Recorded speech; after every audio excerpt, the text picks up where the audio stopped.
You are living in the most dangerous time in American history. We won't take a single back step. Former professional basketball player is now the Republican Party's choice. Can you imagine Royce White, the U.S. Senator?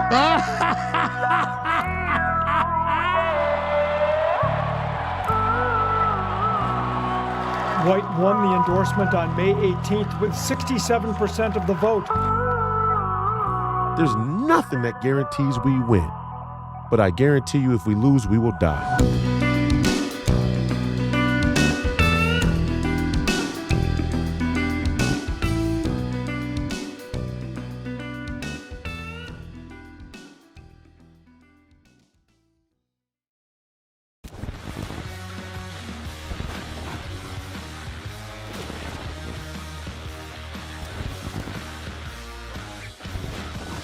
Right. Gable Stevenson, that's my thinking, is he's going to end up being the new heavyweight guy. Like that, John Jones is going to Usher him in. Yeah, usher him in and do it right. So, welcome back to the show, Royce, by the way. We're live. Welcome back to Truth Hurts, where we expose corrupt politicians, lying corporate media. We don't talk about MMA enough on the show, but, man, it's fun talking about basketball and MMA with you, too, you know? Yeah. We'll have to do a show just about that when we don't have a lot of rhino killing to do. I came with my sword out today. Do you know that Trudeau was in a boxing match with a political rival? This is like probably 10 years ago. Yeah, the loser had to shave their head. Yeah, right? He was another guy in Parliament. won. Right? Was it just fun? It was for charity or something, right? Yeah. I love it if we did it not for charity. If we did it like real to settle some things. Oh yeah, right. Yeah. Then they'd say it'd be unfair for me to play, participate. But but you get some hitters in there though. Do you still train? Because you did have a fight, an amateur fight. No, I'm gonna fight again. I mean, I'm probably gonna take a fight this year. Really? Yeah, maybe two. So how often are you training right now? I haven't been training since the end of the campaign. I got to get back in the gym. I'm chomping at the bit. Yeah. But sometimes once you learn the fundamentals of a sport or of a thing, there's some of it that's training, but then there's some of it that's mental. And I feel like just being able to watch fighting now that I know the fundamentals and the basics, and I had one fight, and I feel like I'm even better now just from watching. Like when I was at Iowa State, I was a good basketball player, but it did wonders for me to sit a year and watch the game from the sidelines. That just did wonders for me. So sometimes you need that. Like I've been watching a lot of boxing, a lot of MMA, and I just feel like I'm picking up so much now because I know the fundamentals. Yeah. Oh, that makes some sense. Yeah. But I think training's very important there too. You have to. You have to. But some things you only can learn from watching other great people. Yeah. All right. So let's say another politician got licensed and could fight. Who would I want? That's what I'm asking. Well, I mean, when you're a real sportsman, you want it to be relatively fair too. If I just wanted to beat somebody's ass, I mean, it'd have to probably be Tim Waltz. Yep. Right? But, if I wanted a real fight, if I wanted a real fight, it had to be like Fetterman because he's the only one who's like relatively the same size. Yeah, there you go. Right? That wouldn't be fair. That wouldn't be fair either. Oh, my God. Right. Yeah. But he's at least a bigger Democrat. I'd probably take a Republican. Give me who's the guy with the eye patch? Dan Crenshaw. Give me him. You say I got a video queued up for that. Oh, you really? Yes. What a coincidence. Wait till you watch this on Ukraine. Joining us as always is Mr. MAGA. Jesse, how you doing there, buddy? Yeah, doing good. Yeah, plenty of good stuff to get into. I see we already got Tucker, JM, Teddy, Billy22, Carol Hexum, Truthseeker0450. So nice to see all you guys tuning in. Make sure to leave a Rumble rant if you want to make sure your comment is read for a question for Royce here. We're broadcasting live on Rumble, Twitter X. That's what I'm going to call it now. Twitter X, Facebook, YouTube. Most people watch after the fact, but we usually have a pretty good comment section. If you want to interrupt us anytime, just hit that Rumble rant button, especially if you have a comment for our guest, Royce White. Also brought to you by Warren Wessel of Keller Williams Realty. If you're looking to buy a home or sell a home, give my good friend Warren a call at 612-419-7453. And if you're buying a home, give the good guys at John Galt Mortgage Company a chance at financing that home. You can go to johngaltmortgage.com or check them out on Facebook or X, where they have a fantastic meme game. But it is a legit company. If you're financing a home, give them a chance. johngaltmortgage.com. Also brought to you by Alpine Cabinetry in St. Cloud, Minnesota. Run the dials as always, Mr. Deep State himself, Dawson. How you doing, Dawson? I'm good. I come up with a quip for today. A quip? You need a quip? I tried to. Okay. I didn't know that, Mr. Quip. All right. So Royce ran for U.S. Senate against Amy Klobuchar, a thankless job. You actually did relatively well. The first candidate run against her for U.S. Senate to get over 40%. Never happened before, including Mark Kennedy, who was a sitting congressman. Many will probably write off as a fluke. There wasn't a lot of support for it. I don't know what your campaign raised and spent. Couple 1.3 million, I think. 1.3 million? Yeah. Okay. So, I mean, you were up against a Goliath. I'm sure she was $5-10 million. So very hard to do, but did relatively well. And I'd say relatively well because there's this problem with Amy Klobuchar in this state. She actually gets Republican voters, which is insane. I can't imagine a Republican going, yeah, I'm going to vote for Amy Klobuchar, who's just far leftist. But anyhow, Tina Smith, who was the less known U.S. Senator, Dawson didn't even know who she was. So when she decided not to run again, Dawson's like, I don't know who that is. Looks like that other one with that same haircut. Are you surprised that I didn't know this? No, I actually think that's the case. Is people just don't know. Yeah, I that's mean, most Minnesota. well, and it's the most common last name, Smith. Right. So no one really knows. She was initially appointed by Dayton to fill the vacancy left by Al Franken, who liked to grope. And ends up, she does run successfully because, you know, what happens is they appoint, and then the next general election, that's the first time they get elected. So she runs and gets elected. So she's up. She was up again in 2026, last elected in 2020. And you, from what I understand, announced basically the day after the last election that you were running again for Senate. Do I have that correct? For sure, yeah. So it's almost like just a continuation. It's the same campaign committee. You know, let's start here.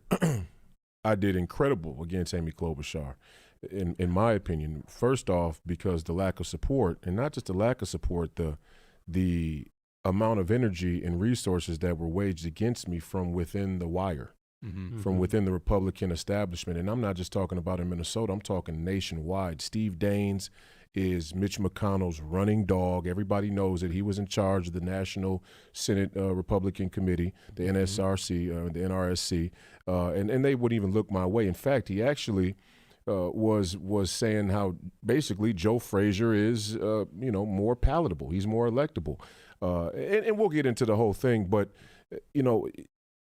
anybody who says, and I've been hearing it a lot, we need somebody who can win. Right? That's the tagline. Somebody who can win. Yeah. Anybody who says we need somebody who can win, three things. They either A, don't realize how entrenched these people are, okay, in Minnesota and all across the country. B, they don't acknowledge how widespread the corruption is and the cheating. Or C, and this is probably worst of all, they actually would choose somebody who's milquetoast, right? Who's not going to do it, or maybe a combination of all three, right? And there's a lot of people saying that. So, and even furthermore, with what we're uncovering with USAID and the we're just starting to lance the boil with how deep the corruption runs internally in the government. Like now, we're starting to get a real look at the money that was spent. You're talking about totalitarian, fascist, state-run media. It doesn't get any bigger than USAID, greasing the palms of neocon warmonger extraordinaire Bill Kristol. That's state-sponsored media, right? And him and Klobuchar and Tina Smith and a lot of people we're going to name today in the Minnesota Republican Party, they all think the same way. And so if you think that any candidate, good or bad, could go at a deep blue area without taking a multiple election run at it, then you have no clue what's going on in this country. Right. I mean, you actually believe that there's some magic pill or some magic candidate or some magic formula, and there isn't. Right, when it's momentum. Well, you also won 66 of the 87 counties in Minnesota, so if people are wanting a winner and they want people to be able to flip these counties, you've outperformed the three previous people who had run against Amy Klobuchar. And considering that this is going to be an open seat, meaning that there's more potential for Republican growth in this election. Do you see it in the same way? Do you think that there's more potential in this election?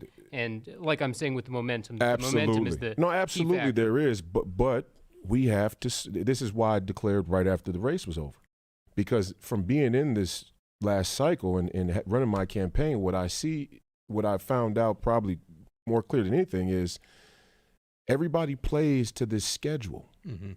And we're playing from behind, but we still play to the schedule. Like, well, let's wait till the right time to announce. Let's wait till the right time to get to work. Even that's a part of the scam. Right. It's like, let's wait until, I don't know, 12 months out or 8 months out. It's like, that's when election season. No, when you're playing from behind like we are in Minnesota, it's always election season. The game is always on, right?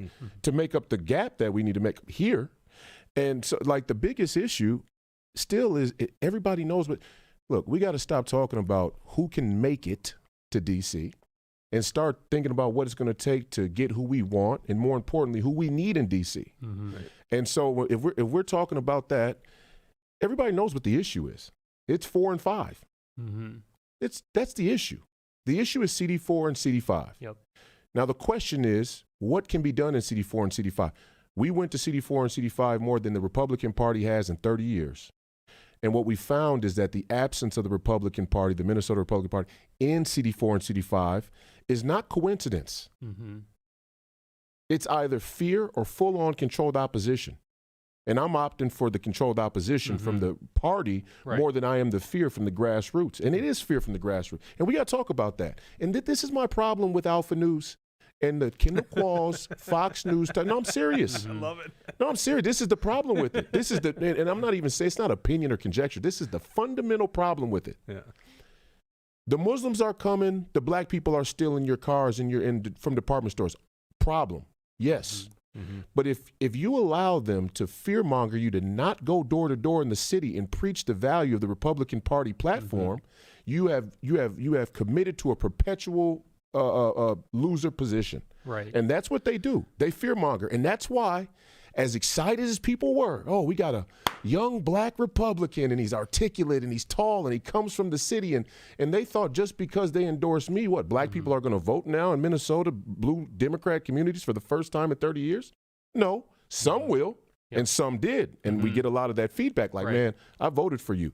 But the problem is the Republican Party didn't want to go and show up. They didn't want to show up and say, this is why you need to be voting for us. And so politics has become more about personality and money than it is about education. And that's why they don't want me in it. Right. And because they know I'm going to actually educate people. Exactly. Right. In CD4 and CD5, the problem is that rhinos cave to the Democrats. In these blue areas, that's not what you actually need to appeal to someone to be able to get someone to flip their vote. You need to give them an opposite message that tells them, we want freedom. The Democrats are your enemy. Yes. And the only way to do that is with a hardcore message like you're saying. The only way to do it is with a truthful message. And the real hurdle, and this is why all the Minnesota GOP is lining up against me now. I can see it. Swarzy, Julia, it's going to be Tafoya. Yep. It's Kendall Qualls. They all endorsed my opponent last time, and I smacked that ass last time. I spanked their ass. I did. Yeah. Did I not? You did. Did Kendall Qualls, Norm Coleman, Tim Pawlenty, Rudy Boschowitz, they all came out against me, and their juice is waning. They couldn't wad a shotgun. Right. And it's not nothing I'm doing.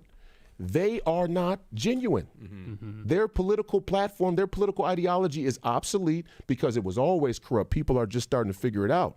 So now they're lining up on the edges against me to say, he lost already. We need to let somebody else take a shot. Even that is a scam. No, we need to stay on this campaign, and this campaign is one campaign. We took a shot at Klobuchar, and we got our name out there. People didn't even know who I was across the greater state of Minnesota. Why? Because USAID is paying MSNBC and Politico to control the narrative. Okay, so you were new in politics. Well, that too, but I'm just saying the amount of money that's been given to insulate Amy Klobuchar with the narrative is ungodly. I mean, it's so big, we can't even count it, literally. Well, I mean, hopefully we can start counting all of it. Well, hopefully we are, right. What we're learning every day, and I can't wait to get into the Doge with you. But before we go on, my point is, again, the problem we still have is the problem that we had last go around. It's within the wire. Yeah. It's the and you guys talk about it all the time. I'm preaching to the choir, but it really starts to show now when people start to announce and you see the verticals, and we know what the vertical, we know who's backing who and where the money is and how it all plays, like Kendall Qualls. When you like Mike Murphy, you don't like Mike Murphy. When Mike Murphy got up there and said Kendall Qualls is a sellout, he's absolutely right.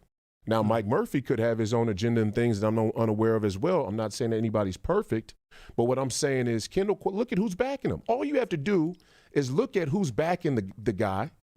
Like for me, for example, you won't find one mega donor on my donor sheet.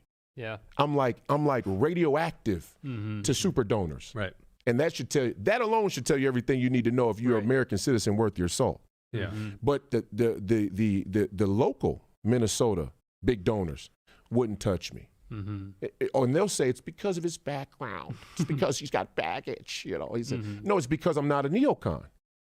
It's because I'm not a warmongering, baron robbing neocon like Kendall Qualls. And people like him, see? But see, the gloves are off this time. And I was deferential to Kendall because I do think some of the things he says are true. Like the black nuclear family has problems. I come from one where, my dad went in the household. Turned out pretty well, though, to not have a dad in the household, I would say. And I would also say... You mean your dad? Right. Yeah. But I would also say most of the biggest assholes in our society had two parents in their household. George Bush. George Bush's dad. Let's go down the list. Mitt Romney. Mitch McConnell. Liz Cheney. Sure, but Nikki Haley. But definitely on the whole, I mean, it's better to have two. Depends on who we're talking if you're about. Looking at the aggregate, It depends on who we're talking about. See, because this goes back to the narrative.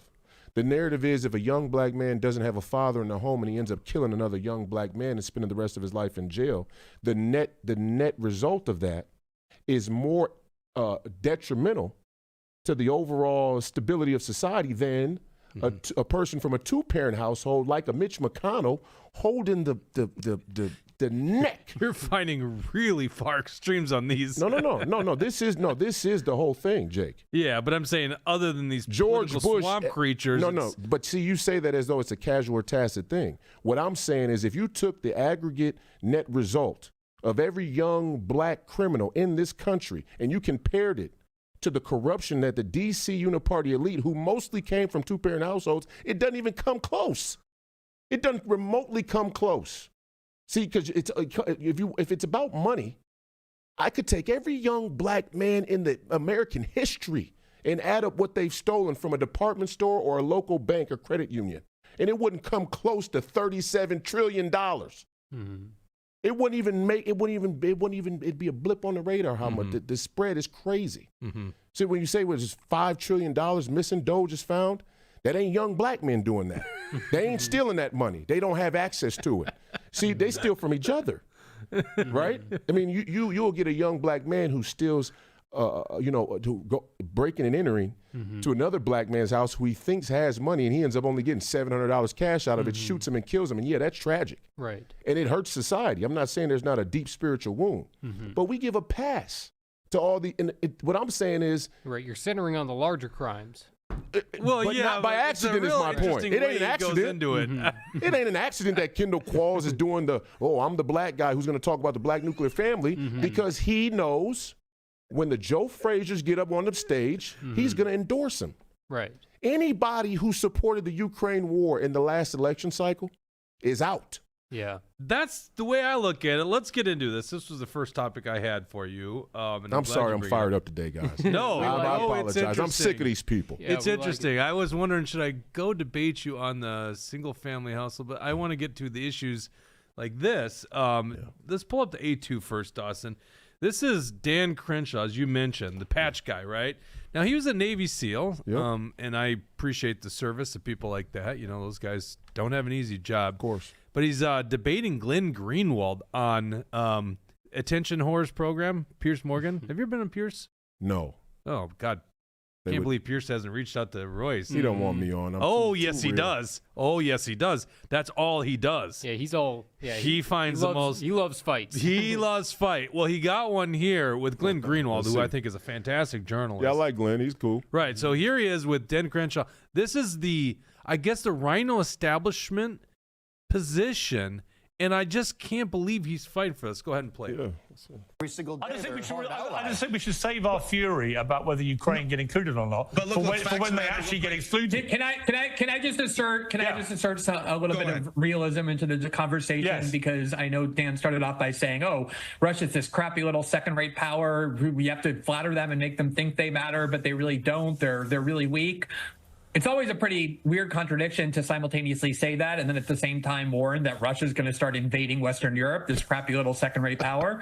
But the reality is, this is the reality whether you like it or not, Russia has fought a war now for 3 years against unified NATO and the United States, pouring hundreds of billions of dollars and highly sophisticated weapons into Ukraine, and the front line continues to move westward, not eastward, where the Russians are gaining more and more territory. More and more Ukrainians are being killed. There are fewer Ukrainian men left in that country who want to fight. They're being forcibly dragged in there and used as cannon fodder, or they're fleeing and risking their lives to do it. The reality is Russia is winning the war or has won the war. And you can say, oh, you must be a Kremlin agent to say that. Well, you just got to know nothing about military information or tactics. That's what you have to do to say that. You just have to know nothing. So the idea that, which is clearly what you do. Yeah, well, I mean, you've got so many facts wrong. It's hard to know where to even start. You can. You think Ukraine is winning the war? In which direction is the front line moved, Dan? Has it moved westward or eastward? It depends on where you're looking at. The front line is collapsing. I hate to break it to you, but it depends on where you're looking at. The ratios of Russian deaths to Ukrainian deaths is like 4 to 1. You just don't know what you're talking about. You've never fought anything. You have don't no know idea anything what about you're the talking military. about. I fought a lot of things. I fought a lot of things. Oh, you fought a lot of things? Just because you were in the military doesn't make you an expert. I'm sorry to say that Donald Trump I need to be an expert. I just know basic facts and I have all the briefings on it. I don't think you do. Clearly Russia is winning the war. The Ukrainians don't even want to go and fight this war any longer. They're fleeing the country. It's a war of attrition with a stalemate. That's what we're looking at right now. That's the most honest way to look at it. I'm sorry to say, one of the things that I know. I mean, literally the position of the neocon right, and I think Dan Crenshaw is the new half face for it, is that that literally like somehow Russia isn't winning the war. Now, granted, Russia is having a go at it, right? I mean, it's not like they aren't having mass casualties, partly because of the funding from the United States and from NATO countries, but it's like the idea that Ukraine is winning or can win this war is insane. Pull up the A1, Dawson. So that is the neocon right, very live and well. Dan Crenshaw's a name up on Capitol Hill, no doubt, and he's representing, the Mitch McConnell wing of the party. Right. And here's now President of the United States, President Donald Trump, statement as of yesterday. Think of it. A modestly successful comedian, Vladimir Zelensky, talked the United States of America into spending $350 billion to go into war that couldn't be won, that never had to start, but a war that he, without the U.S. and Trump, will never be able to settle. The United States has spent $200 billion more than Europe, and Europe's money is guaranteed while the United States will get nothing back. Why didn't Sleepy Joe Biden demand equalization in that this war is far more important to Europe than it is to us? We have a big, beautiful ocean of separation. On top of Zelensky admits that half of the money we send him is missing. He refuses to have elections, is very low in Ukrainian polls, and the only thing he was good at was playing Biden like a fiddle. A dictator without elections. Zelensky better move fast or he is not going to have a country left. A dictator. A modestly successful comedian from the President of the United States. Mm-hmm. This is like a stark difference inside the Republican Party. Yeah, but where do you fall? Come on. Not another penny. And I'm dead serious about it. I don't know how serious Donald Trump is about it. I believe where he's at. I mean, this is what we were saying. I mean, this is the war room hope. We've been saying this for 2 years. Mm-hmm. We were the first ones saying on the war room, we not another penny. That this is slush fund. You don't know where the money's going. There's no accountability. There's no tracing it. And all these Republicans were still like Alex Plekish, okay, another pro-Ukraine funding. All of them.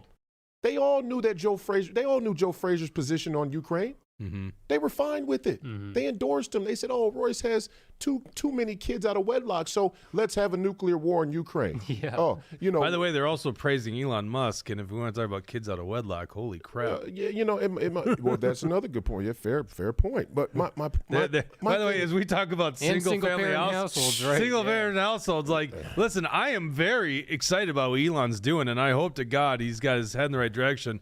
But Elon Musk is not showing the right way of raising children or having children in that degree. That is, they just there's a rumor, and I don't know if that's true, but it seems to be true, that he had a child with Ashley St. Clair. Is that the name? The Twitter? Yeah, some girl. Yeah, I don't know. I haven't dug into it enough. I saw a clip by Mark Dice. I guess that hasn't been confirmed, but at least 11 children with 3 different women and none never married. 11 children, actually, 3 women. A bunch of them are IVF, right? Or a few. Yeah, a bunch of IVF as well.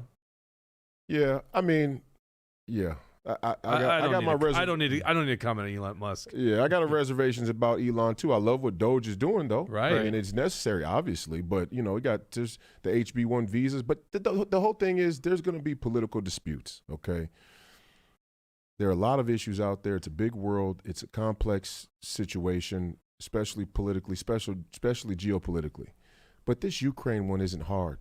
This isn't a complex one. This is an easy up or down. Mm-hmm. The balls and strikes on this for one. America. For America. Yeah. And the whole thing obviously complex if you live in Ukraine, right? Complex if you're Russia. Well, I guess it don't seem too complex to me. Well, I mean, obviously, settling scores by invading with an army is not the right solution. I'm a peace guy, right?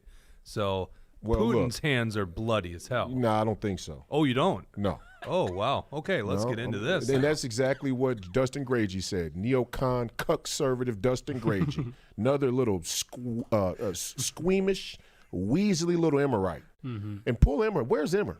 Yeah. Where's Tom? Emmer is not only funding Ukraine, he's whipping votes for Ukraine. Where is Tom? Mm-hmm. Why won't Tom even have a conversation? He doesn't even want to talk to me. He doesn't even want to be in the same room because he knows that I know. And I'm articulate enough to say it. You're a scam artist. But hold on. All of them. You don't think Putin's wrong? No. I'll give you. Let me set the stage, okay? By the way, it's not, to me, it's not a dichotomy. It's not that Zelensky's right and Putin's wrong. I think both guys can be wrong in many degrees. No, we're going past that. That's okay, well, I feel you. Make your case. I feel you. Okay, let's say Florida decides to secede from the Union.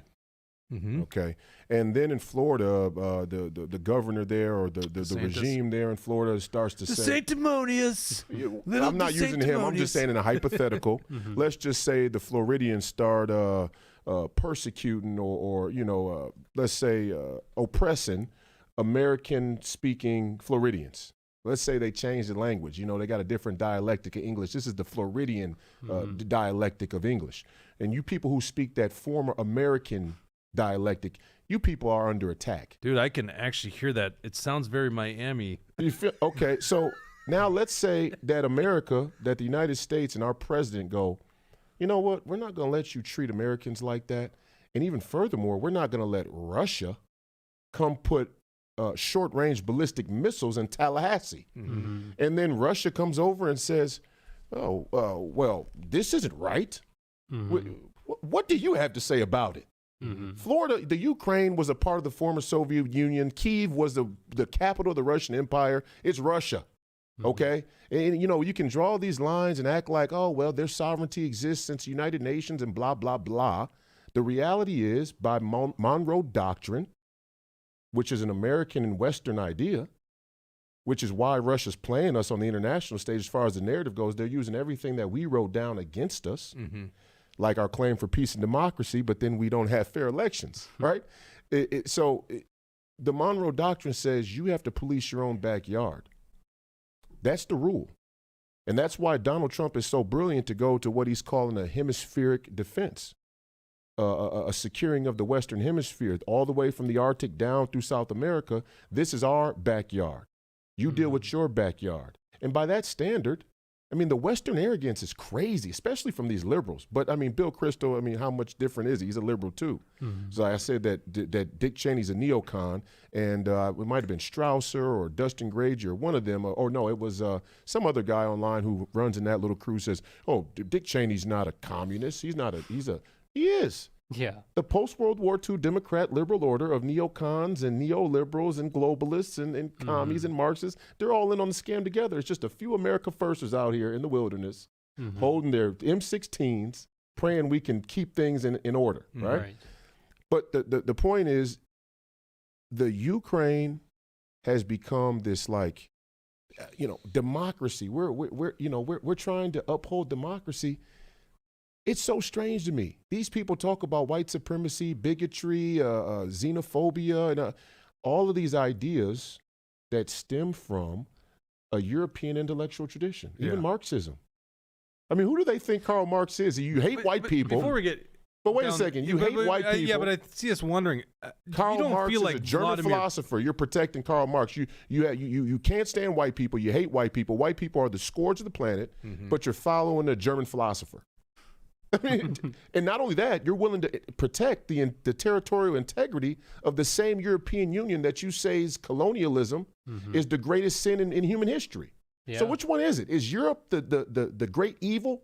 And is Europe and its people and its heritage of the Westphalian nation state, is that the great evil of our society and civilization? Or are you willing to go to nuclear war to protect it? Right. See, you can't talk to people like me, and see, that's why they don't want, because I draw out that contradiction. Well, but I thought that Great Britain was the evil of the planet.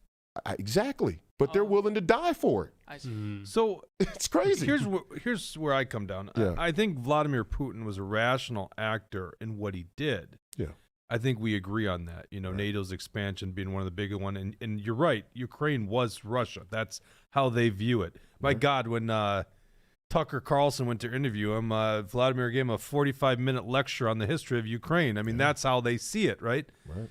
So he's a rational actor, but that doesn't mean I agree with his justification, and I think it's morally reprehensible that he actually invades and attacks the Ukraine. But then you got to hold the same standard when we do it.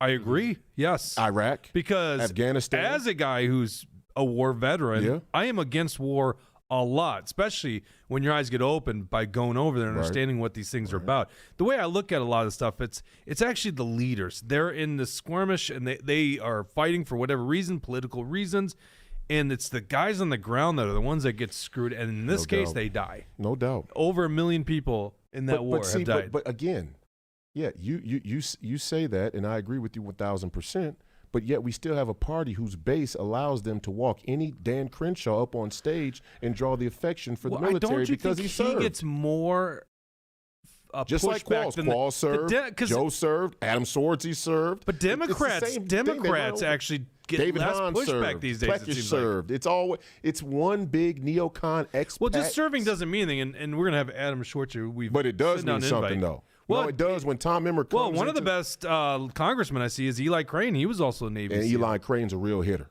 Right. So you can separate the Eli Cranes from everybody else real easy. Serving can go either way. By the way, I serve with guys. What I'm saying is that the party, and its BPOU and caucus system, all the way up to the hierarchies from the state at the state level across the country.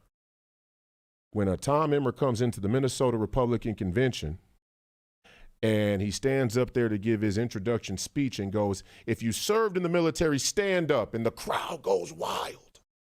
That's his way of justifying funding the Ukraine. And everybody feels so good about it. That's true. That's why they're using it. That's the scam. Yeah. Right. And then it's the Muslims. I know what you mean, but honestly, it's always the Muslims. Now it's the Muslims. Now we're going to go to war with Iran. Well, that's the interesting one to me. I can't understand why Russia all of a sudden became the big evil with the left. Yeah. And the only way I can rationalize it is that it's because they'd rather have a white enemy. But that's a scam. The Slavs aren't white. Who white compared to the Middle East, white compared really to China. Though. They're really not. And the Arabs don't consider themselves black or colored either. The Arabs are the biggest slave-taking nation. Right, but you can be so the modern left, obviously, is very much against, they're just it's loony. Marxism. They don't have any anchors. I don't even regard them as serious.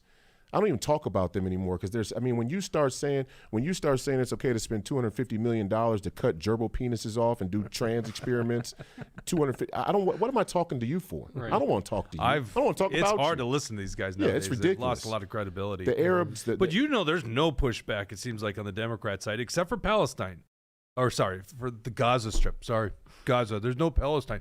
The Palestinians, there's some pushback there. But on Ukraine, they are like you see it in their bio pictures, right? Yeah. They're all in. So at least on the right, the Republican side, there is pushback inside the ranks. I hear you. Neocons still live. Movement's the only pushback in the entire political spectrum. Mm-hmm.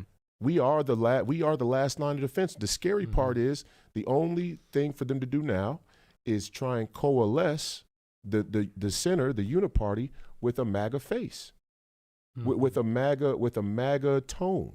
They have to try and find the right MAGA pitch that will allow everybody to go back to sleep and move the agenda forward. And that's what Donald Trump's did. Donald Trump's drawing a clear line right there when he says, nah. This wasn't on Russia. This was on Ukraine. And everybody's going wild. It's like he, I think Trump tried to take the first couple of weeks to try to create some kind of peace plan without having to say this type of stuff about Zelensky. I think he was giving him some kind of ultimatum, and the fact that Zelensky is being unwilling to negotiate tells you that he's the one that wants the war to continue, and Putin is the one who wants it to end. I do want to talk about Adam Schwarzy real quick because you had mentioned him, and Jake had said that we have invited him on the show. You're saying he's a neocon. Why would you say Adam Schwarzy is a neocon? The Ukraine. Okay. Has he had a statement on it? I don't know. No, and that's the whole point. Okay. So I don't know you're if saying the absence of him not speaking out on that is an indication. And watch what he does. Now watch what he does. He'll try and follow behind Donald Trump, right? But just let's go back to 2000. Some senators are pushing back. Let's go back to 2022 when he ran for CD3, and let's go back and check the ranks on what he said then. Yeah, I'd be curious about the military. Right. Let's go to his ex now. If anybody who served in this country's military has a public profile on X, Instagram, Facebook, Truth, Getter, and you don't see the term military-industrial complex on their feed, you know that they're in on it. You know how far they'll push. And I went to Schwarzy's just last night. I looked him up just to see what he'd been talking about. Yeah. And it's all fluff. He's on Newsmax. He's on Fox. He wrote an op-ed for the Washington Times. He wrote an op-ed for this and that. Show me where it says military-industrial complex.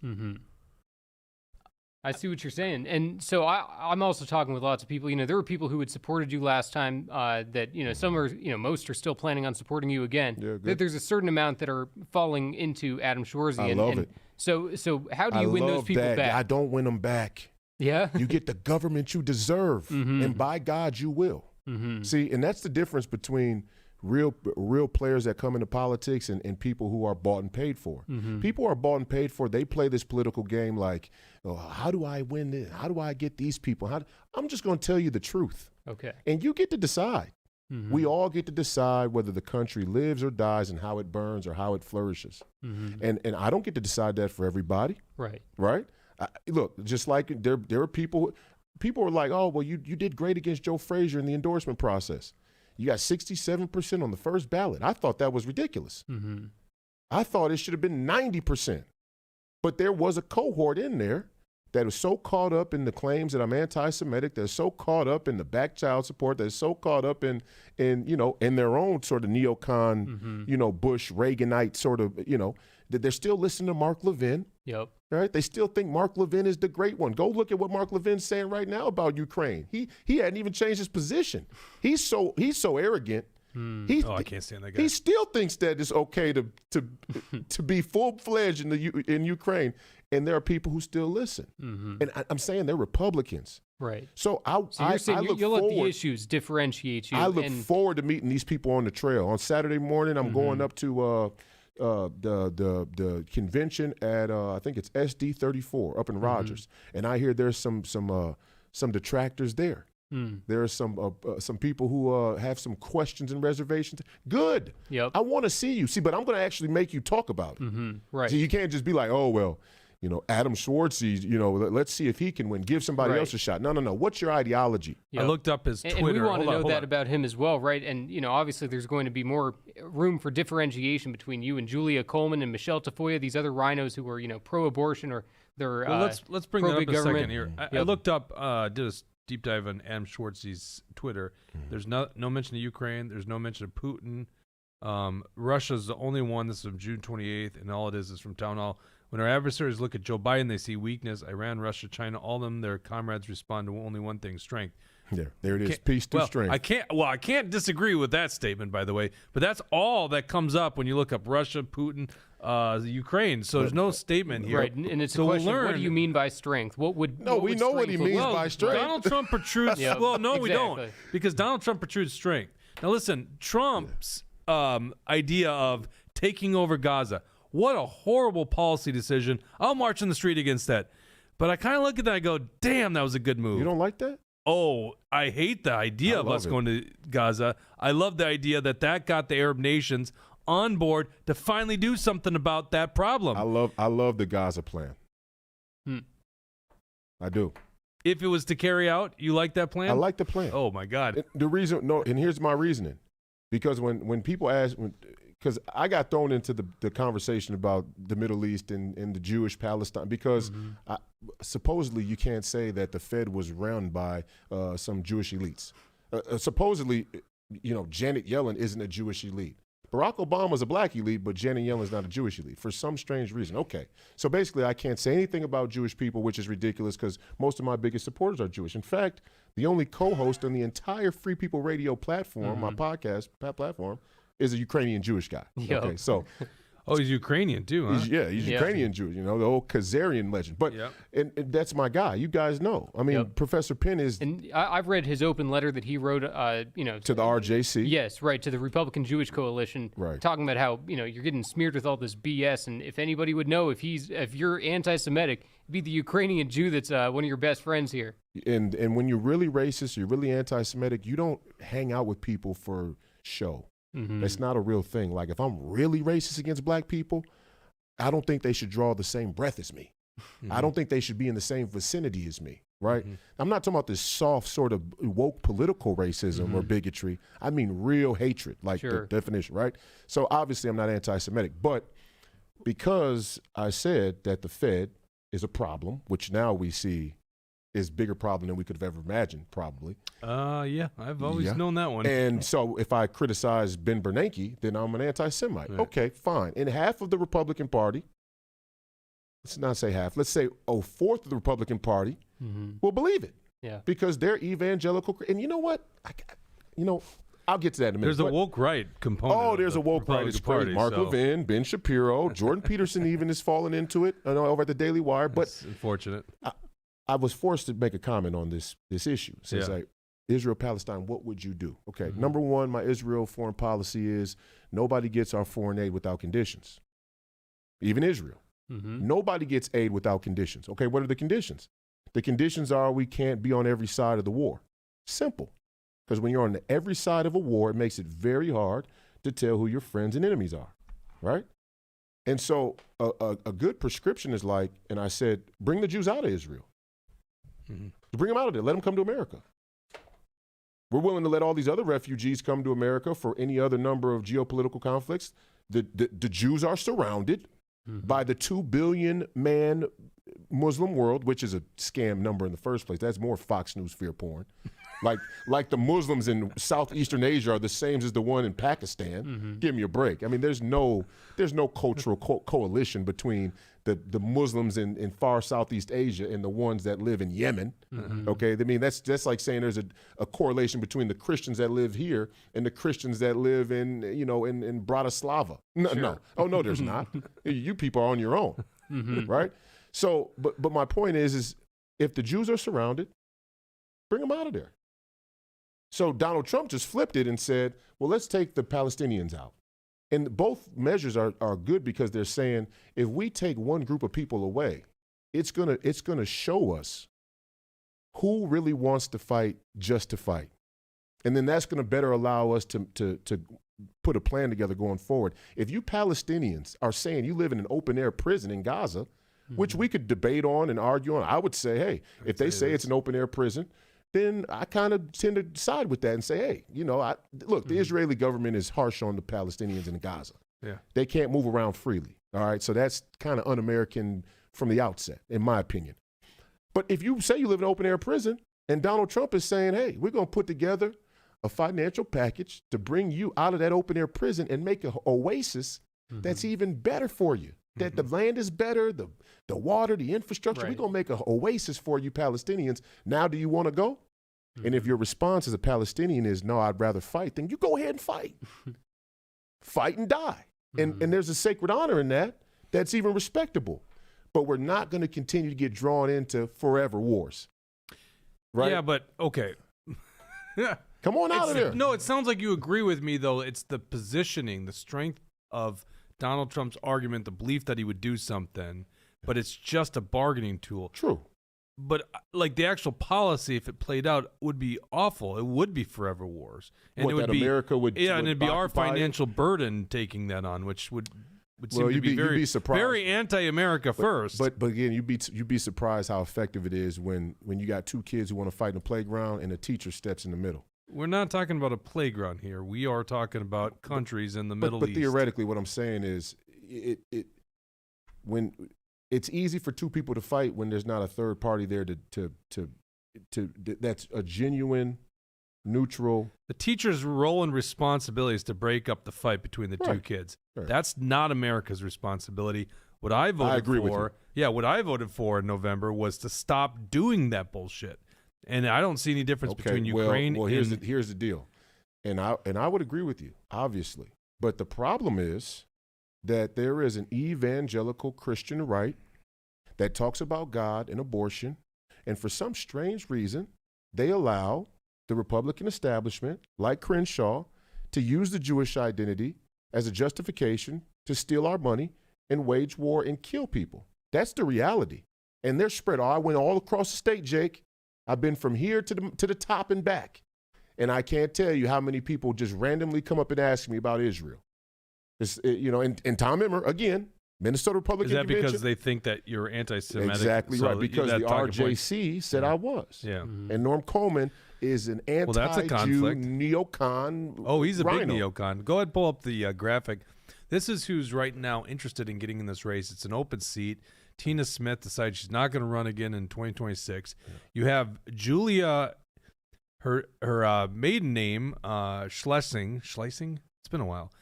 Married to Jake Coleman, so the son of Norm Coleman. Right. Norm Coleman, for those that aren't from Minnesota watching the show, was our U.S. Senator from 2002 to 2007 or 8. God, I'm getting my math wrong. Yeah, 2002 to 2008. Lost to the comedian. Go ahead and read that comment. Yeah, we got a $5 Rumble Rant from Brad Ganser. He says, Royce, I supported you and you earned my vote in 2024. I believe in competition, not coronations. So what are you going to do to earn my vote and win this time?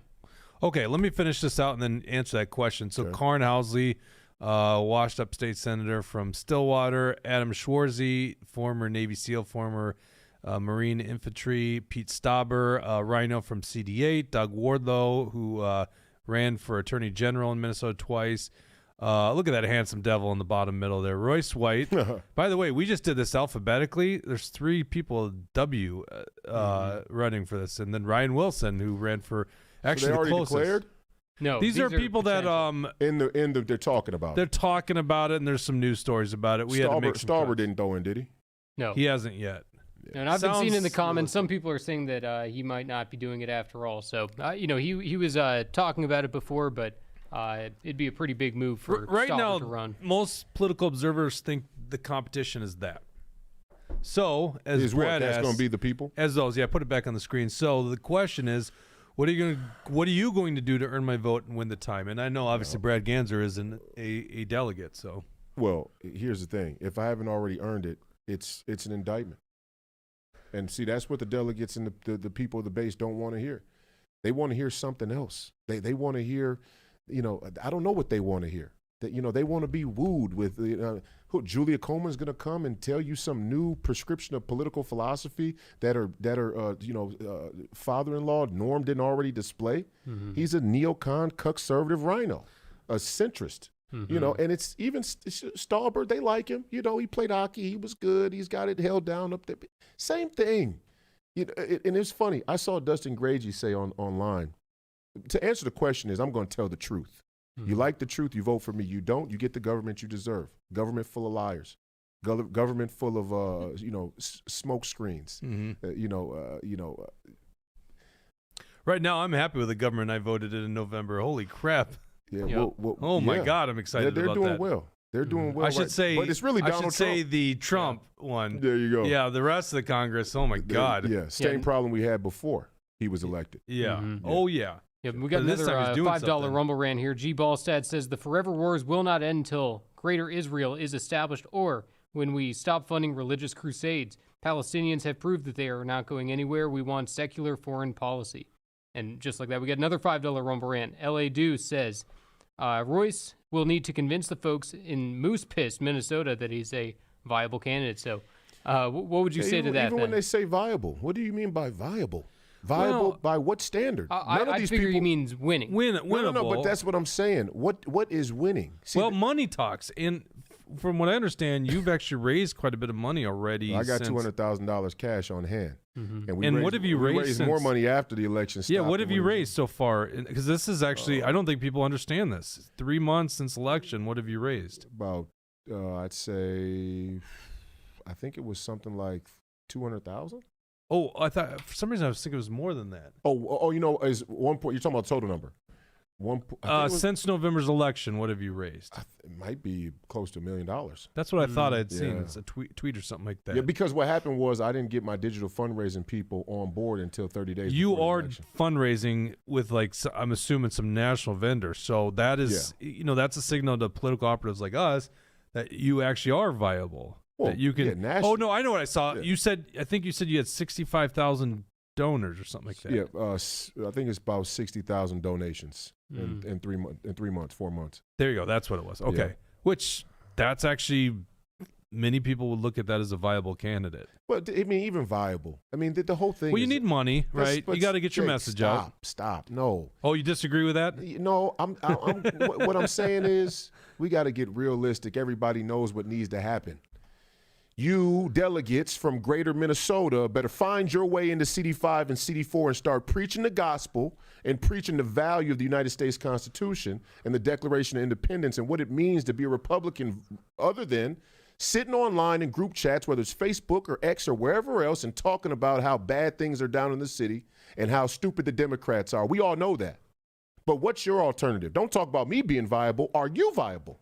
See, that's the point here. This is the political revolution that we need in this party. Yeah, team effort. That's what you're saying. Yes, but what I'm saying is we have to become an education-based organization. We have to really ask ourselves, like, if we're just going to wait every 2 years, let's just say every 18 months, because there's an election every 2 years. If we're going to wait every 18 months to let the establishment march the same set of bought and paid puppets in front of us, why are we even doing this? Right, I agree. Why are we even in the party? Why are you doing it? That's our contention every time. It's just no different playbook each time. Why are you eating? I'm talking to the citizens. I'm talking to the delegate. I'm talking to the crowd. See me? I'll go out in front of the crowd and say the thing that'll get you to throw a tomato. I don't care how you think. I don't care how you feel. Well, you should if you want their endorsement. No, I don't. Because if you don't want the truth, I don't want your vote. That's being. Well, that doesn't make you a viable candidate. No, it does. It's the only viable thing to save the republic. So you're saying that you'll get a coalition of people that no. What you believe don't get and what people fail to realize in the modern American political culture is the only viable thing is if we as a people start to demand truth. That's the only viable thing now. Everything else is going to fall short. Everything else will crack and crumble. So it's crazy to me to watch these evangelical far-right Christians make it seem like abortion is the highest issue on their list, but you're willing to take the most corrupt and dishonest set of slated candidates that you can find. And you think you're going to get something real? Because Pete Stauber gets up and has a Michelle Fishbach endorsement on abortion, but they're stealing money every chance they get, and they're using the abortion issue to do it. And they're funding Planned Parenthood. Well, that too, And out of all of the candidates, it was Dustin Grazy, back to my point, he said any candidate that doesn't pre-commit their support to the eventual party nominee should automatically be disqualified as a candidate for support, for future support. Idea. Well, that would be all 4 Congress members. Yeah. That would be Fishbach, Stauber, Finstad, and Emmer, because none of them were willing to commit their vote. The Star Tribune didn't ask them if they would endorse me. Right. They asked them, would they vote for me? They wouldn't even say they would vote for a fellow Republican candidate because what? Because I won't get up, before my convention speech and hail Bibi Netanyahu? What are we talking about here, Emmer? And you see, the thing about, and the reason why I said it's not about convincing these people, we all know what the field is. It's me, people like me, Bannon, and Emmer, and the Emmers of the world. This is who it is. That's what the face-off is. Yep. And if the Minnesota Republican base really believes they're going to get further with the Tom Emmers of the world, then be my guest. Go ahead. Who am I to convince you otherwise? The candidate. Yeah, well, you have me like all the way to the end, and then it's like, no, it is your job to convince them. No. That's where we have misconstrued the political process and turned it into some type of sick theater that it's not. No, it's on the American people individually, each citizen, to find the discernment, the righteousness, and but how do they find that? Look inward. Read your gospel. It's all there. But read the Constitution. What inspires them to do that? No, you don't need instinct. That's come on. No, you do. Give me a break. Whoa. Give me a break. Well, hold on. That's like Jesus Christ came and died for you. Exactly. You need more inspiration than that? You're making my point right there. Like, you don't need more inspiration God than that. gave His only Son to walk on earth as a human, to show, to lead, and that's the point. I'm always one to say that people who say, like, okay, for example, there's a lot of Christian in the Christian community. There's a reason why 30 million Christians still aren't voting. Yet they talk a lot about politics. They got their opinions. They stay in their little Christian circles, and they want to be self-righteous, but they don't get involved in politics. I never say you shouldn't get involved. And I use that example, actually, that even Jesus turned water into wine and showed some miracles when he didn't have to. So I get what you're saying. But my point is, that sacrifice, that example was supposed to be enough to stand the test of time. And here we are again in 2,000 years later asking ourselves, why aren't people inspired? I'm starting to think y'all just don't want the truth. I'm starting to think there's a part of us that... But don't you think there's a component of... What else am I supposed to tell them? Your leaders are neocons. Well, yes, but you need to tell the message over and Alex again. Plekish is a neocon. I don't know how on earth you people at the what was it, the State Senate Central Committee? Mm-hmm. I don't know how on earth you people at State Central Committee elected a public and admitted neocon on the tail end of a Donald Trump presidency victory. How? Well, because he was better than neocon David Hand. That seems they're all the same. All the same. He's way different, at least from what he seems like nowadays. No, the only thing that matters is the Ukraine funding. That is the hallmark of the globalist party mentality. Chair doesn't weigh in on that. The party chair is. No, he does. He does weigh in on that. He's going. Well, he does like to. Yes, he likes to weigh in, but it's like. No, he's going to be the one who decides who the party puts their support behind in terms of endorsing candidates, and he's going to do the same little sneaky shit that David Hand and the rest of the neocons were doing. And if he does that, we'll be here to call him out on it, because that's he's not going to do it out loud, just like David didn't. Well, yes, of course, but we called him out because we know this stuff. Yeah, I remember when you called out David Hand, you were saying that he would smile to your face and then backstab you. You know, when you're not looking, he would send out these fundraising letters. He called me when the election was over and said, I thank you for running. It takes a lot. And he always tried to play cool because he knew he had a chair spot, chair race coming up, and he didn't want me weighing in, and I didn't want to weigh in. You know, I didn't even weigh in on the chair thing. Yeah. And the reason why is I want to see where everybody's at. I'm 33. I'm 33 this year. I'm gonna be around. I want to see where everybody's at. Yeah. I like to get a look at where y'all are at.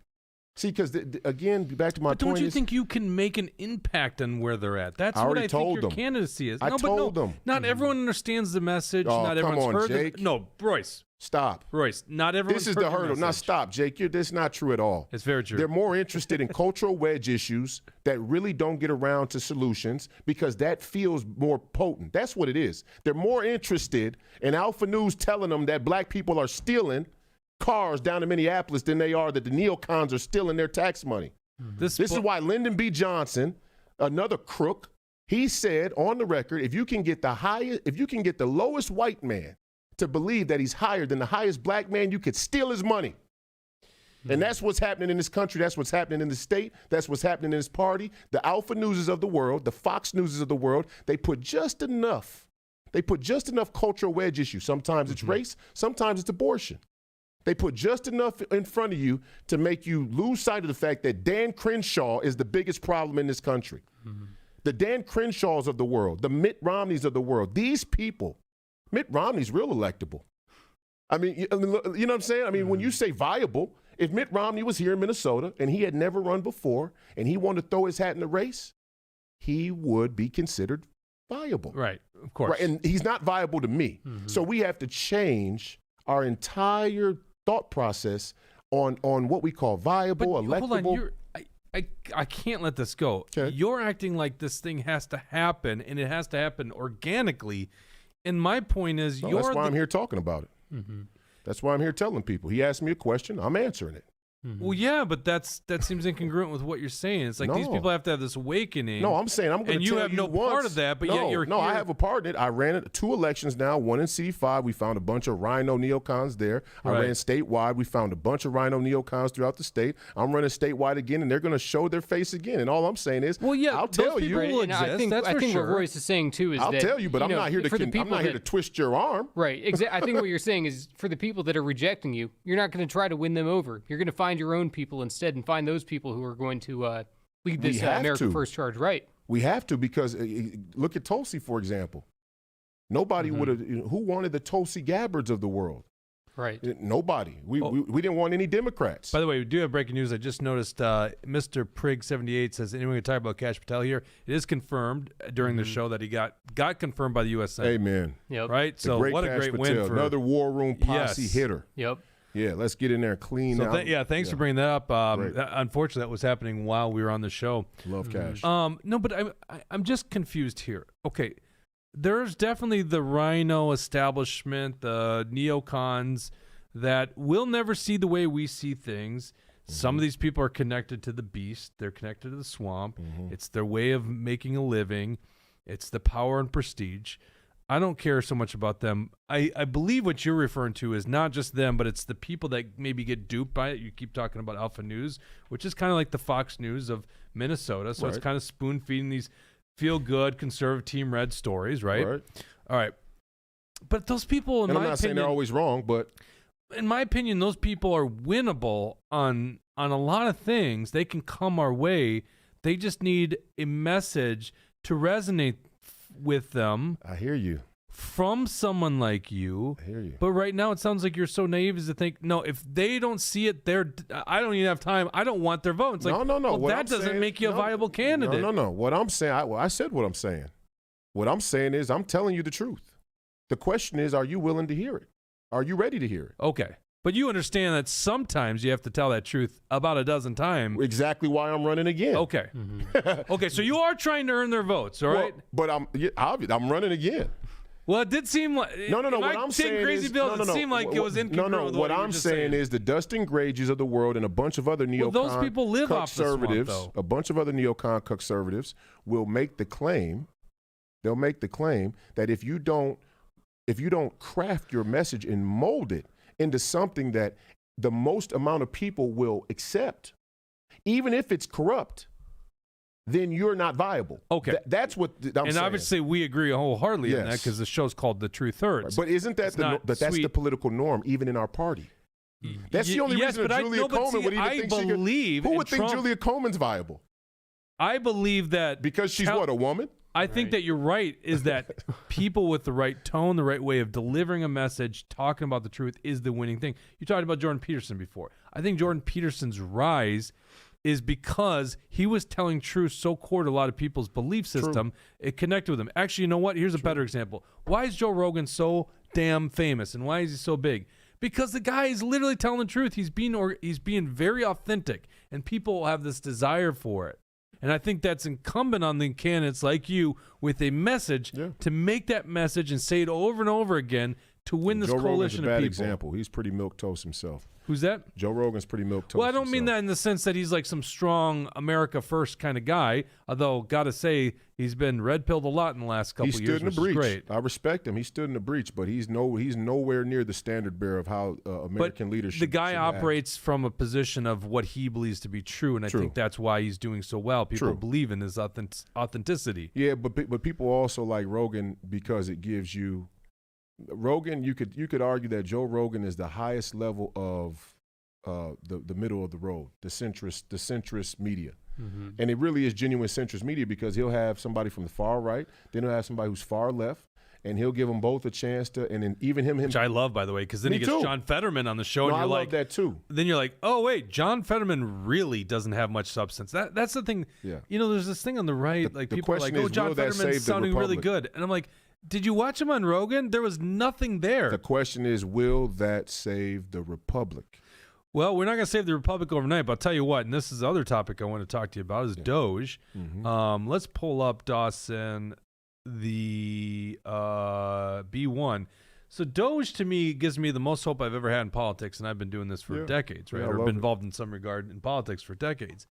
That we're actually going to have a monumental difference. I was actually quite bearish on the future of America because of these problems with the Federal Reserve, $37 trillion in debt. Yeah. By the way, we talk about cutting a $50 billion U.S. aid or whatever, we're going to cut it. It's like the federal deficit, so the money that we're borrowing per year and adding to that $37 trillion is $2 trillion. And the interest payments are more than our national defense. And by the way, our national defense is bigger than the next 26 countries combined.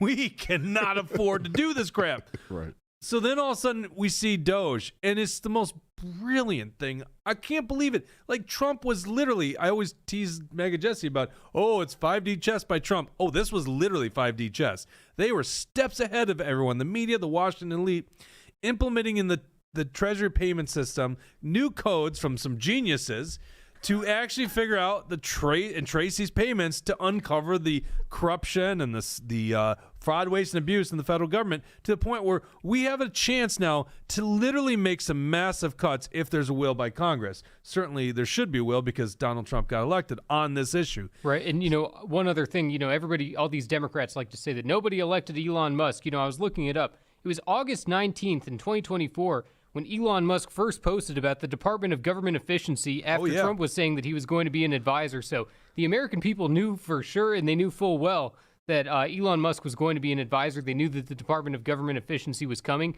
And of course, people are against waste, fraud, and abuse. So it's no surprise that MAGA is hoping to see that is fulfilled. The nice thing about us having a show is we've been out there. We have all the footage of us saying along the way that we are voting. Well, you were convinced for a long time ago, but me as a guy that was maybe a little reluctant to Donald Trump because I thought now at this point his first term was a waste. Yeah. I mean, he's just killing it in this second term. But it's like my reluctance was on that first term, and then I see, oh my God, literally Kamala offers zilch and a bigger threat to our First Amendment, and Trump, despite my inklings that he's not going to fix these things, at least gives you some hope that he's going to fix it. And Doge and all these things. That's why I voted for him. He had to Brad get says, let me be the first. That's all.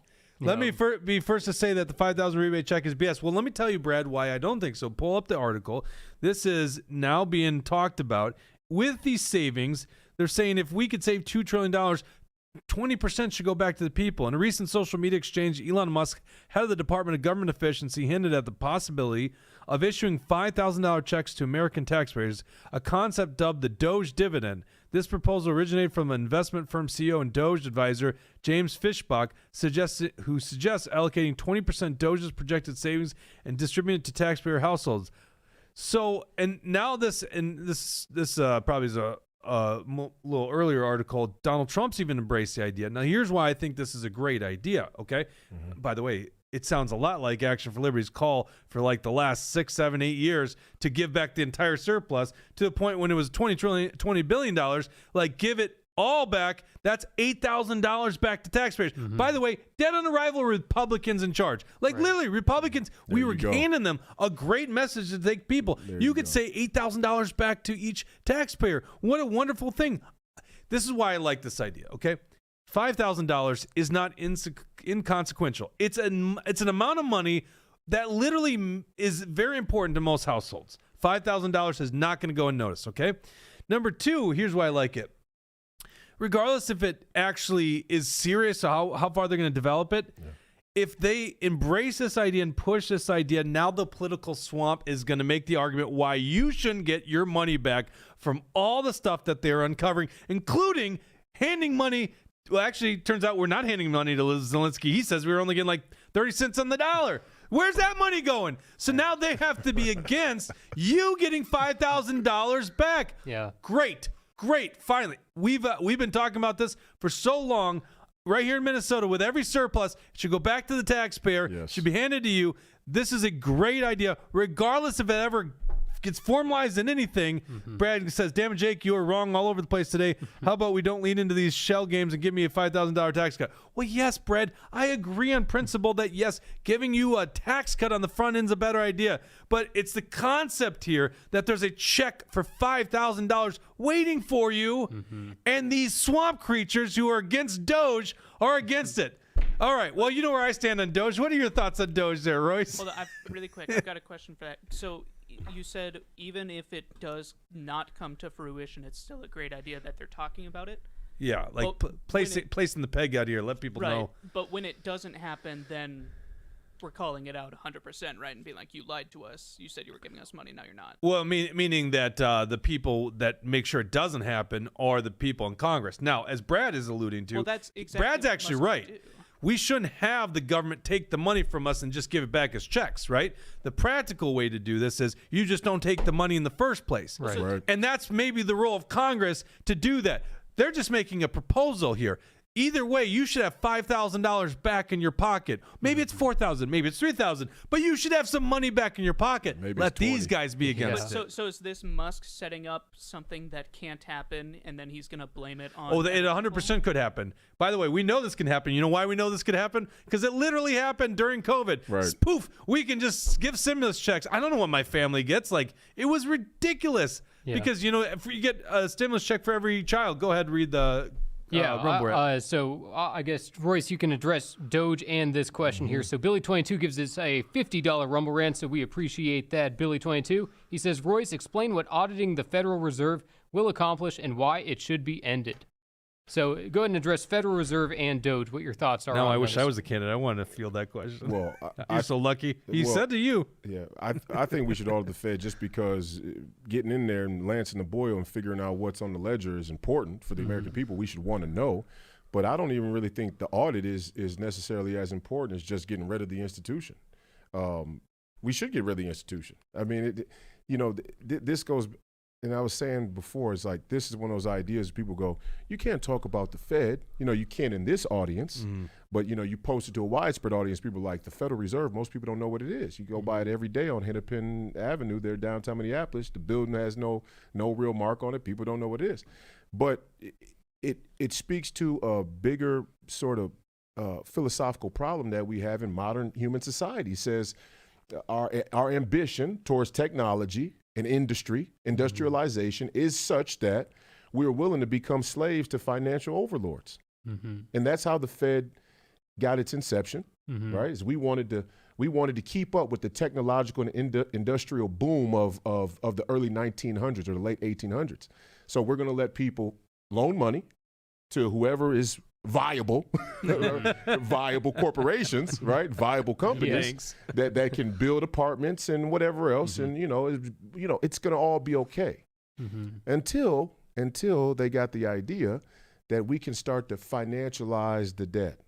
We can start to socialize the risk, and nobody will really notice. And in large part is a brilliant plan because nobody does really notice. That's my contention. That's you're saying. Right. It's the biggest scam out there, and no one talks about it. Like people. Well, and Jake, not to toot my own horn, but let's pull up that list again of those candidates that are going to be up there. And I like Doug Wardlow. That's Mike Lindell's guy, so I love Doug. Doug's my guy. But out of all these candidates here, let's go and see which ones you can find talking about abolishing the Fed. And that's going to tell you.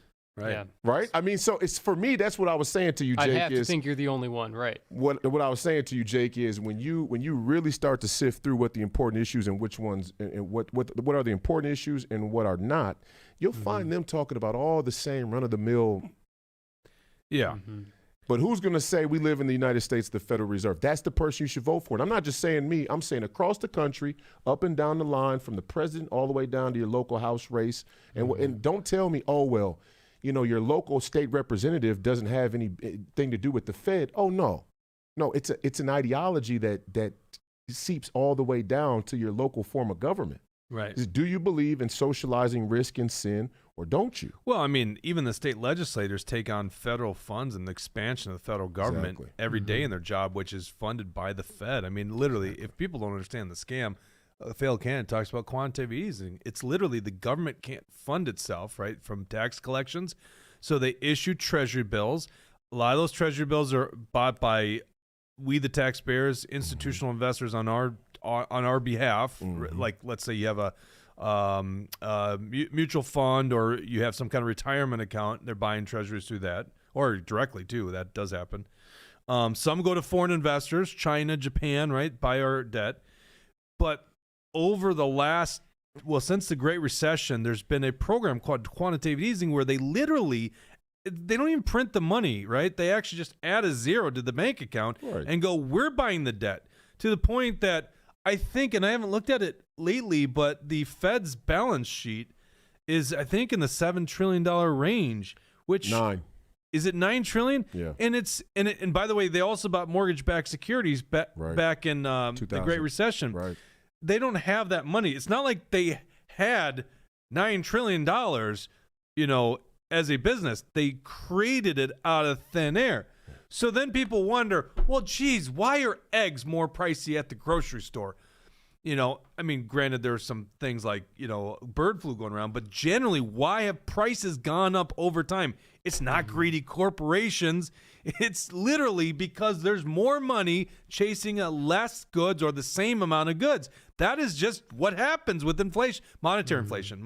The result of inflation is actually rising prices. Right. Or not prices going down in technological. But here's the scary part. The scariest part in the whole financial Ponzi scheme that's going on is this. And I see a question there. Is Susan Shogren? That must be Susan. Yep. Okay. She said, "Did I say Wardlow?" Wardlow is Mike Lindell's attorney. Yep. Yeah, so one of them, right. He's defended Mike Lindell, and Mike Lindell is an American hero. So, yeah, I do have a respect for Wardlow. I'm sure if we went into Wardlow's votes while he was in the legislature, there's probably plenty of things that we could find issue with. But actually, he was one of the more conservatives. Yeah? Yeah, he was only in for 2 years. I remember that. You could find a lot of problems. With what I'm saying is Mike Lindell is obviously in the crosshairs of the establishment. Right. They went out of their way to try and take him out, and he just keeps on fighting. So for a lot of attorneys, mind you, a lot of attorneys to really stake a claim next to somebody who's radioactive, quote unquote, says something about their character. And Wardlow was somewhat unfairly smeared in certain cases too, so he's been through the ringer. Pull up the B2. Billy says they don't have to do it that way though, Jake. The Treasury could issue its own currency. Yes, you still. Well, yeah, they could, right? Actually, the Treasury does issue currency. Right. The Treasury prints it. Right? Yeah, Fed is just it's a checking account for the Treasury. Right. This is this is after Great Recession. You see that time frame in 2008. It's like grayed out area. Do you see that they expanded their assets? I should be looking on my computer here. They expanded their assets. So they were under $1 trillion. You see that slow, steady. I mean, this is the scam that no one knows, Royce. You're so right about it. This is what captivates me when you run, as you talk about this issue. But they went from 2009, basically a slow, gradual incline of assets, and then boom, overnight, about $2.3 trillion. Where did that come from? No, they just create out thin air. Now, the reason that didn't end up in just consumer good price inflation is because that money went to the big banks and large corporations, so it went into asset classes. Now, I was a investment advisor at the time. I knew exactly where to invest, the stock market, because it was so obvious to me that that's where the appreciation was going to go, right? So then you see, Dawson, get rid of the window on me here so you can see in 2020, then COVID comes along, right? Now, they're still increasing that balance sheet, but once COVID comes along, poof, $3 trillion basically overnight in 2020. And then it rises up. By the way, I was criticizing Trump in 2020 for the stimulus bill and saying it's going to result in price inflation. And the difference between that and the Great Recession is not just the scale, how much more money they create out thin air. It's also the fact they handed checks to American people, and it literally just went into consumer goods. Actually, it initially went down to paying down consumer debt, but then went into consumer goods. So that's why we see a rise in prices. And then, of course, Biden doubled down on it. Yeah. So now that's different than the government giving you back your money, or as Brad says rightfully, not taxing you in the first place. That's not what we're advocating for. They're literally, we're advocating for that. What they're doing is just literally creating the money out of thin air. And that's like economics 101. It's to the point where either congressmen are dumber than I thought, or they're just lying sacks of shit. And they know this. But this is what I'm saying. This is my point. What do we say say it? I mean, I know you guys say it all the time, but I'm going to take the Emmer. Yeah. Continue resolutions. Right. Debt ceilings. Of course. They like it. It's but good. This is what I'm saying. When I go to a BPOU caucus or I go to a convention and I'm one of the only people who's going to say anything about debt ceilings or continued resolutions, and the people look at me like I got 3 eyes, they just glaze over. What am I supposed to do? Am I supposed to give you, and they only give you 10 minutes? Find a different way to talk about it, right? Or talk about it over and over again, because it is incumbent upon you and me. No, but Royce, if we have that message to get it out there. At the end of the day, no. At the end of the day, Jake, at the end of the day, Christ gave you the gospel. He's not going to force you to submit. I'm telling you what's right and wrong. If you don't want to, then enjoy hell, my friend. And we live in hell right now. What that graph you just showed, right there is economic hell. Right. But people don't realize it. And they've been intentionally miseducated. I get that. Yep. But then you can't say you want viable candidates, because viable candidates, not only are viable candidates not going to mention it on the campaign trail where they should be educating constituents, not only are they not going to mention it, they sure as hell aren't going to do nothing about it if they win. Well, no, Royce, in the so-called viable candidates, we look at what Tom Emmer was trying to push in CD2 with Joe Tayrab. Oh, yeah, right. Joe Tayrab is supposed to be a viable candidate, right, who loses by 13 points after, after everyone was saying that he was going to beat Angie Craig. But hold on, wait a second. Don't just talk about the percentage. Talk about how much money they put behind him, and he lost by that much. Right, exactly. He had the entire Fox News. Remember we talked about it. Right, Who did he bring up? Who was Amy Klobuchar's dark mark on her legal record was Mayan Burrell. Mayan Burrell, and he's there going, Mayan Burrell was a gangster, right? And that made him viable for the Fox News Republican neocons, right? Yeah. And he got creamed by the same points as I had no help. Right, so exactly. I think that makes me viable. No, just because that's Emmer, a great point, because Emmer set up a whole fundraising committee, a joint fundraising $1 million overnight. Right, over $1 million to help out Joe Tayrab, and for what? Joe Tayrab didn't expand the base at all. Joe Tayrab didn't do anything to help the Republican brand or the party. If anything, he embarrassed the party for losing to Angie Craig in that fashion, because like you said, with all that money, with all the resources, with Tom Emmer and everything behind him, he did pathetic for and here's, what he was set up to do. I want to read Billy too. Great Go comment. ahead. There's a difference between a debt-based currency and an asset-backed currency. That's right. He's 100% right. And by the way, one of the things that Elon and Trump are teasing right now is actually auditing the gold stash, or the alleged gold stash that we have at Fort Knox, which is kind of moot in the sense that we don't actually have our dollar backed by the gold, but we do allegedly still have gold storage at Fort Knox. We got a lot of gold. I've seen the building, by the way, because we got a lot of gold. My captain's career course was at Fort Knox, but I wasn't in there. But let's say this again. Here's the thing. I'm not even going to say Tayrab is this or that because he lost, but it's not about him losing. It's about he didn't move the needle at all. Right. That's the problem. He didn't represent the base. Two things, and I said this at the very beginning. Go reel it back, rewind it back, and you'll see me say the three issues. If you say we need somebody who can win, is you either don't understand how entrenched these people are institutionally, systematically, you don't understand how widespread the corruption and cheating is, or you actually want a milquetoast candidate. So we can't even say Tayrab lost by 13 because we don't know if the count's real. Sure. Same thing in my race. So, and all these ultra MAGA Christian. Do you allege that there was cheating and then you lost the race, but you actually won? Is that what you're saying? No, what I'm saying is we don't know if the count is right. Nobody knows if the count is right. That's the thing that we just kind of but what are you alluding to there? I mean, obviously we don't. You think the elections we are at least legitimate? know that we at least know the election's off by 21 ballots in Scott County. We know that for sure. Right. We're ignoring that. You think that, and see, here's the thing. This is the same sort of this is the same sort of delusional dichotomy that we have on the right that we criticize on the left when their political points of view completely contradict one another. In one sense, we say they cheated Donald Trump in 2020. They were going to try and cheat him again in 2024, and all of a sudden the elections are clean. And we'll say that if we're making the case. Too big to steal. This election was too big to steal, but too big to rig. We'll say it if we're making the case, and Emmer will do it, and Emmer will send his little grundoons like Grady to do it. He'll reference all of the numbers, but most of the MAGA and Republican base don't even believe that the elections are fair. So in one sense, we say they're not fair. In the next sense, we go, well, Tayrab lost by 16. Sure. I'm not saying he lost by 16. I'm saying he didn't move the needle. He could have lost by 2. Right. But it didn't move anything because of what he's saying is not real. Right. It don't resonate Republicans, with anybody. Republicans aren't even the exemplar of fair elections, because if we want to talk about Tom Emmer and CD6, they wouldn't even allow an opponent of Tom Emmer to speak at the convention, so they're afraid of competition. They don't want anyone who is going to stand up for to the pro-Ukraine, pro-popular vote narrative that, big government globalist agenda of Tom Emmer. There's a reason that Trump called him globalist rhino Tom Emmer. Right. And I think there's a reason why, I think Trump is fooling Emmer right now. Emmer is thinking, I'm making these nominations to Trump. Have you seen one nomination that Trump has followed through on where Tom Emmer is suggesting that person? Of course not. I think what Trump is doing is saying, go ahead, send me your people so I know who not to pick. So I think that, Trump seems to know how to play Emmer. Trump's a G. Right. He didn't endorse it. He didn't endorse me, and people go, well, that's another thing that keeps coming up. Sure. Why didn't Trump endorse you? Well, that's obvious. I mean, it's obvious because I'm anti-Semitic, quote unquote, right? I mean, it just, for him, that political capital is probably too problematic.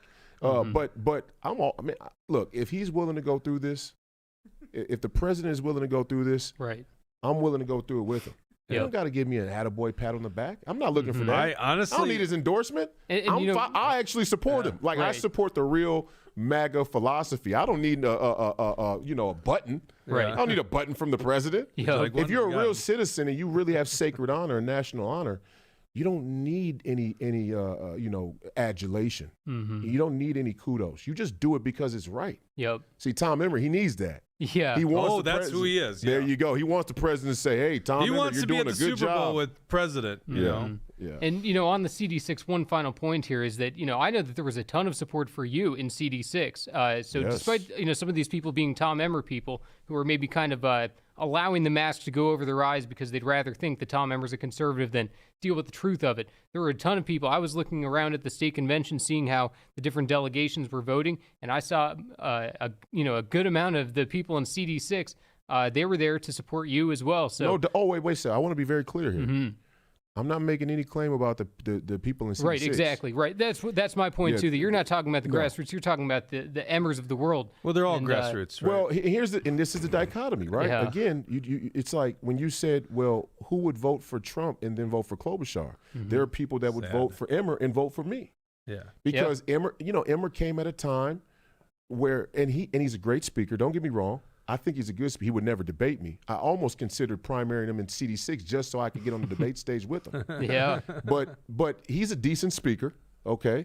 And he does say some things, enough things to check the boxes. But people have to start to understand and recognize the check the box speech. When you hear somebody say stuff that you don't readily associate with, that's who you want to follow down into the trench. Yeah, man, I tell you what, I've just been in politics long enough to just Get it back up. Let us know if you see this. Ghost in the machine.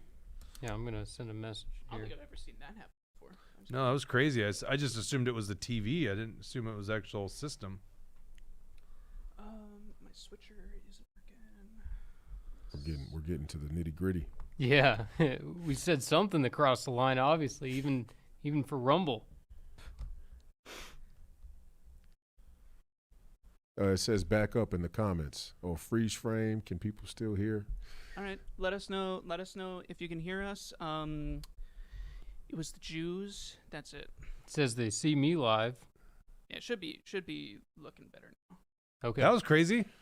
Oh. Yeah, we only bought like the best system, and it apparently crashed. I mean, for crashing one time in the past however many years we've been I doing know, this, but boy, we talked a lot more about the Happens. Jews in this episode. I don't know. Did we really? I mean, see, even that's crazy. I'm kidding.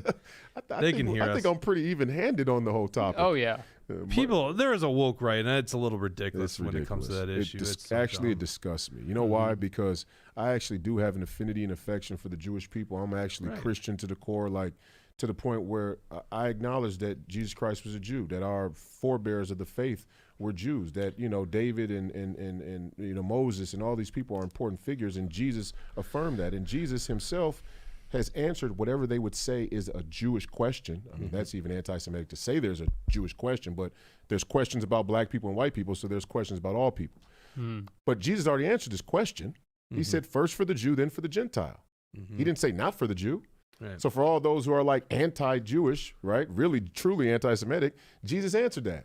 But for all the people who say, oh, well, you can't say anything about, well, Jesus actually criticized the people of the temple. That's okay.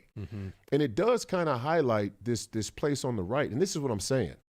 This highlights the place on the right where the Republican Party can't get over a hump, an ideological hump, that's authentic enough to go into the place they need to win, let's say in Minnesota. Now, Donald Trump won nationwide on the margins, okay? He still won on the margins.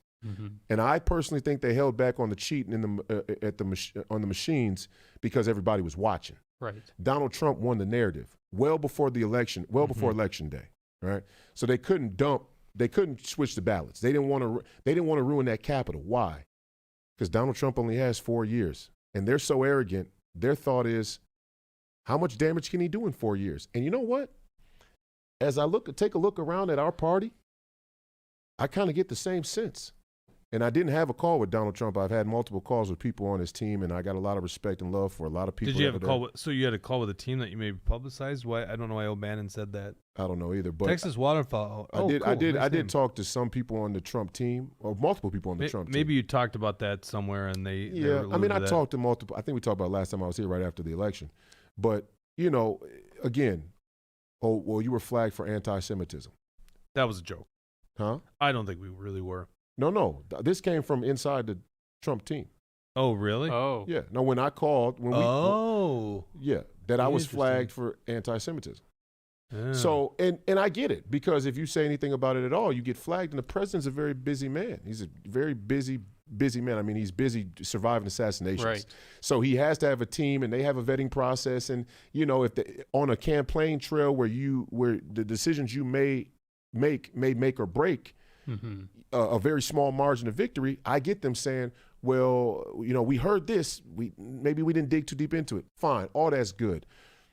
The point of the matter is, this is the ideological hump we have to get over. Right. See, because we can't say both things. We can't say in 2020 the machines are faulty, which Amy Klobuchar said, by the way, and Kamala Harris said. Yeah. They actually demonstrated for a congressional committee how the machines could be hacked by the Russians. Yeah. It's always the Russians, never the Chinese. But so if the machines could be hacked then, they could be hacked in 24. So why didn't they hack them?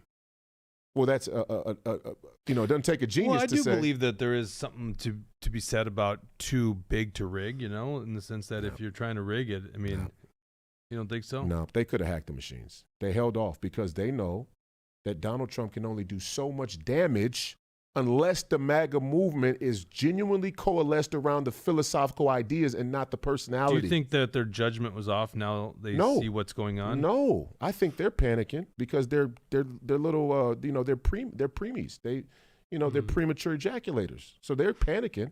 But see, the reality... Preemie meant something different in my mind, but okay. Okay. But, it's like, well, let's nuke Russia, right? I mean, that's a preemie, you're a premature ejaculator. No, I right? get it. Preemie like, usually is a baby that was born early, but now that really same changed thing. the same connotation I have that term. But Jay, here's my point. I'm going to land this. They're panicking, and they're panicking at the lower level. They're not panicking at the top. Yeah. And the reason why they're panicking at the lower level is because they do well to compartmentalize the layers of power from the globalist down to the local, right? That's why your average BLM activist has no clue what the word globalism even means. They don't understand the post-World War II Democrat liberal order. That's not their marching orders. Their marching orders are, what flags am I supposed to put on my Twitter bio? Yeah. The David Hoggs of the world, Yeah. right? He's not up there. But the Noah Yuval Hararis, they know that they were already predicting he would win, right? So they already saw the momentum. They're watching the thing from 30,000 feet. And the reason why they can wait Donald Trump out is because the arc of human history bends towards totalitarianism and technology. Yeah. Right? And so unless Donald Trump is going to go so far as to change the course of human history away from technology and totalitarianism, which isn't an easy feat, then they can wait them out 4 years. So do you not think that they were behind these indictments, weren't behind? Oh, they were at the lower levels. So did they just get so it's all at the lower level. Assassination, all that stuff, lower level? Well, the security states did that. That's pretty high up. You're getting up there. But if they wanted to kill him, they could have killed him. They tried to, but blood is expensive.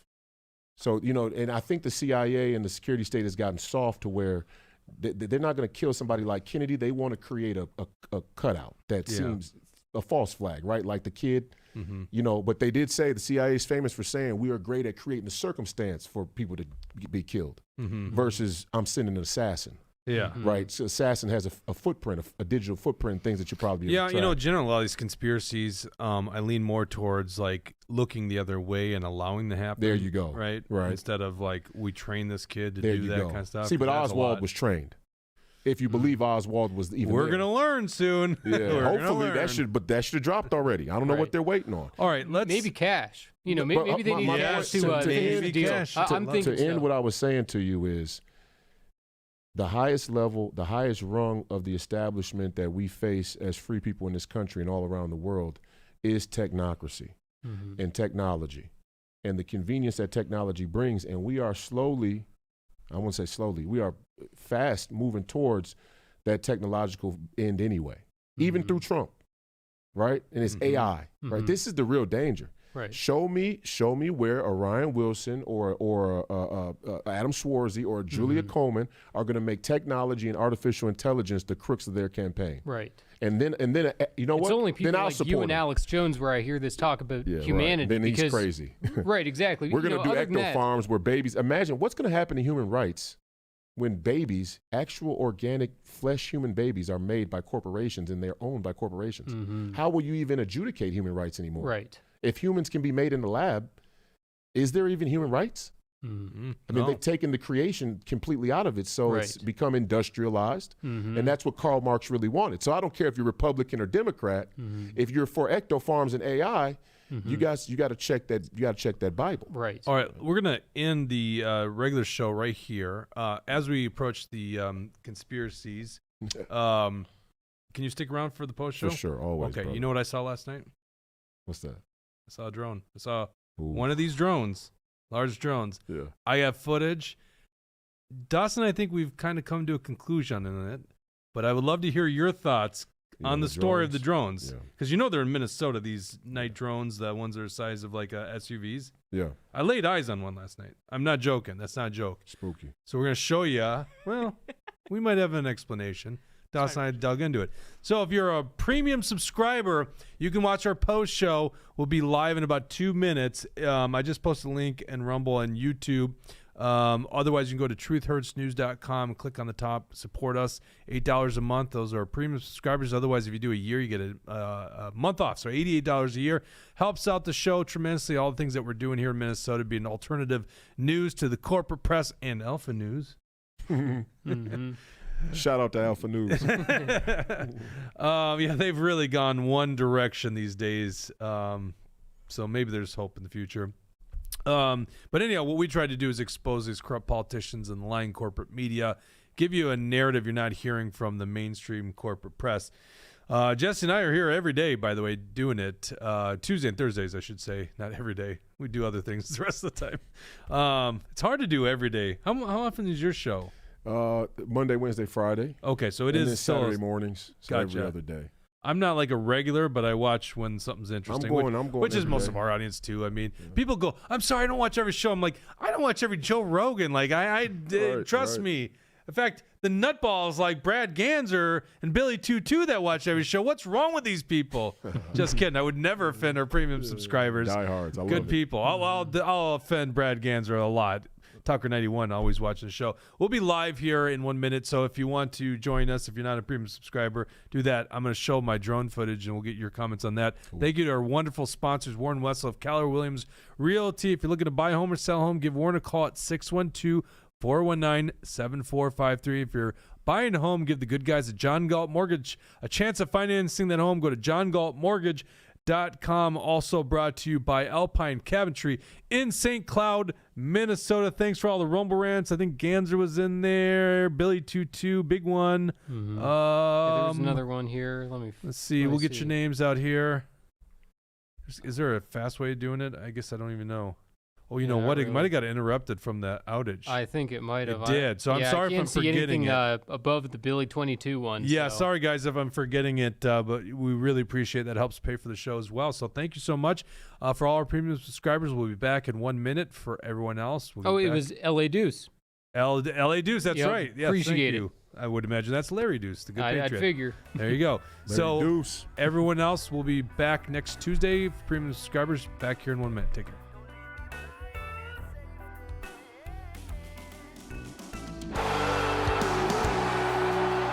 Everything's up on the bar.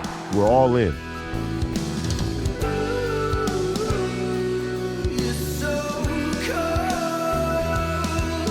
We get to decide. Do you want to live on your knees, or do you want to die on your feet fighting? That's the decision you get to make now.